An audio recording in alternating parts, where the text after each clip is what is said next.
చెర్లలో ఏమేమి ఉంటాయి అక్క? చెర్లల్లో ఏముంటాయి ఏటిదానా నీళ్లుంటాయి. అబ్బా అక్క చెరువు అంటేనే నీళ్లుంటాయి, ఎవరికి తెలియదని చెప్తున్నావు? కాదక్క చెరువులో ఏమేం దొరుకుతాయి?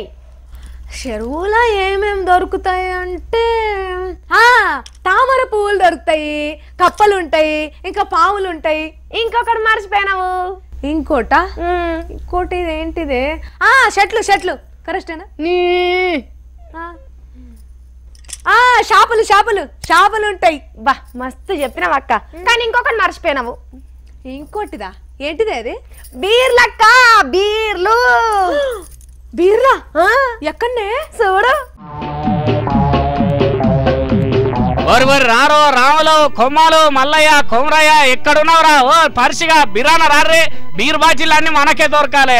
అగో చింతకింది రామ్ నర్సాడు కూడా షెర్ల దిగిండు, ఆయనకైతే ఒక్కటి కూడా దొరకకుండా అన్ని మనమే దొరకబట్టుకోవాలరా. చూస్తావేమరా మునుగు నీళ్ళల్లా మునిగి సీసాలు దొరకబట్టు అన్ని కలిపి సంచిలేసుకొని పోయి ఇంటికాడ దావత్ చేసుకొని దమ్ మార తాగుదాం.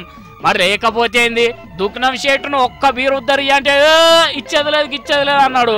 ఇప్పుడు చూడు ఎన్ని జమ చేస్తున్నాను అని అచ్చం ఇగో గిట్లనే దొరకబట్టుకున్నారు బీరు బాటిళ్లను మధ్యప్రదేశ్ రాష్ట్రంలో.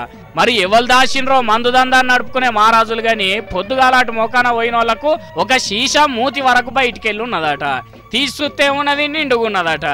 ఇక ఆగుతారా? ఆ నోట ఈ నోట ఊరంతా తెలిసి ఒక ఇట్లా దొరకవచ్చిండ్రట. ఇక ముచ్చట పోలీసు వాళ్ళకి తెలియకుంటుంటదా? వాళ్ళు వచ్చి అన్ని కలిపి లారీలు వేసుకొని పోయినరట. ఇక ఇప్పటి వరకు మాకు ఒక్కడు కూడా దొరకలేదు, ఏంద్రా ఇది అని రందిపడ్డోళ్ళు దొరికిన వాళ్ళకి పోలీసులు పట్టుకపోయేసరికి మస్తు సంబరపడుతున్నారట. కానీ వాటిని అక్కడ దాచినోడు ఎంత బాధపడుతున్నాడో ఏమో కొండ్రి.